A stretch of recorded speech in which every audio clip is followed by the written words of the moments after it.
Well, it's been a very tough year for teaching and learning, and now Michigan students may have to take their standardized tests, but for no real reason. Yeah, not really. Basically, the state got a waiver from the consequences of the test, but not for the actual test itself.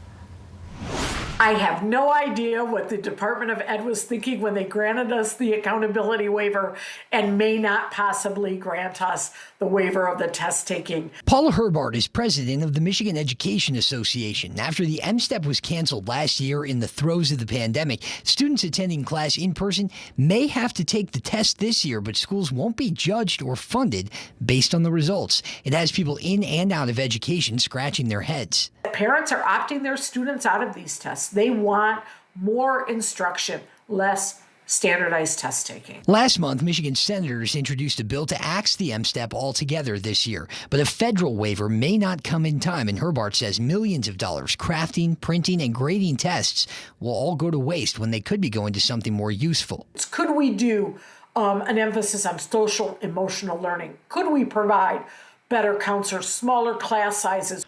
Herbart and a lot of fellow educators think now is a good time to start changing the conversation around standardized testing altogether. Tom Livesey, superintendent at Oak Ridge Public Schools, says most districts already have their own benchmarks in place to grade their students more accurately. Benchmark assessments are near immediate feedback for us. Statewide assessments, they're given at the end of the year, and we don't typically get those results till the summer. To truly impact instruction, we need more immediate feedback. Livesey, Herbart, and a lot of their colleagues in education and in Lansing think the idea of testing for no reason is pointless for students who are already behind.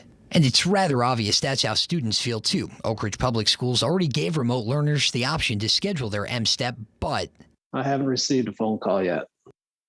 Says he likely doesn't expect to. As for the SATs and ACTs, Livesey says those will continue as normal with only in-person testing as an option.